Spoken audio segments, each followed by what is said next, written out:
Good morning students. जैसा कि आप देख रहे हैं एसएससी को लेकर कितना बवाल मचा हुआ है, तो मैं आप सबसे यही निवेदन करना चाहूँगा, आप ऐसे ही नहीं कि आपके टीचर्स ने कुछ भी कहा आपको वैसे ही मान लेना है। आप एक बार उसको जांचिए, परखिए, उसके बाद अगर वो कुछ आह्वान करते हैं, आपको लगता है कि हाँ मुझे करना चाहिए, तो फिर आप जाइए इसमें। और अगर सरकार ने कहा है कि मुझे 1-2 दिन का टाइम दीजिए, तो मुझे लगता है आपको ऐसा करना चाहिए। क्योंकि देखिए शिक्षकों का अपना अलग एजेंडा होता है। क्योंकि आपने पढ़ा होगा कि अगर आपको आर्थिक संतुष्टि हो जाती है तो सामाजिक संतुष्टि भी चाहिए होती है। यही सामाजिक संतुष्टि के लिए आपने देखा होगा कि कुछ टीचर्स अनायास तरीके से चुनाव में भी कूद जाते हैं। तो उनका क्या एजेंडा है और इससे वो अपने आप को क्या दिखाना चाहते हैं, ये तो मुझे नहीं मालूम है। लेकिन हाँ, मुझे ये ज़रूर मालूम है कि आप लोगों का भविष्य आपके लिए बहुत ज़रूरी है।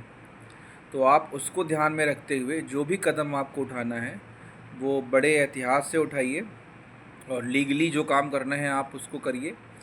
और मैं बस आपसे यही कहना चाहूँगा, क्योंकि एक बैच जाएगा, उनके लिए दूसरा बैच आएगा, दूसरा जाएगा, तीसरा जाएगा, तीसरा आएगा, तो उनकी कहानी तो चलती रहेगी। लेकिन अगर आपके ऊपर अगर एक भी इल्ज़ाम लग जाते हैं तो आपका कैरियर उससे ख़राब हो सकता है।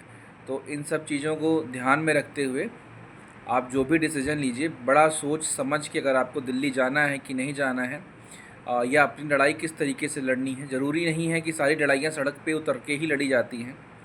कि और मुझे नहीं उम्मीद था, आप इतने एजुकेटेड टीचर्स लोग हैं। ऐसा नहीं है कि कोई सुन ही नहीं रहा है आपकी बातें, कुछ हो ही नहीं रहा है। आप सही तरीके से और सही जगह अपनी बातें पहुंचा ही नहीं रहे हैं। तो आप बच्चों से मेरा निवेदन है कि आप इस चीज़ों को ध्यान दें और जो करना है आप उसको सोच समझ के करें। ऐसा ही नहीं कि हाँ, किसी ने आह्वान किया है तो हम रोड पे निकल गए, सड़क पे निकल गए, वो हमारे लिए हानिकारक हो सकता है। Thank you guys. जय हिंद।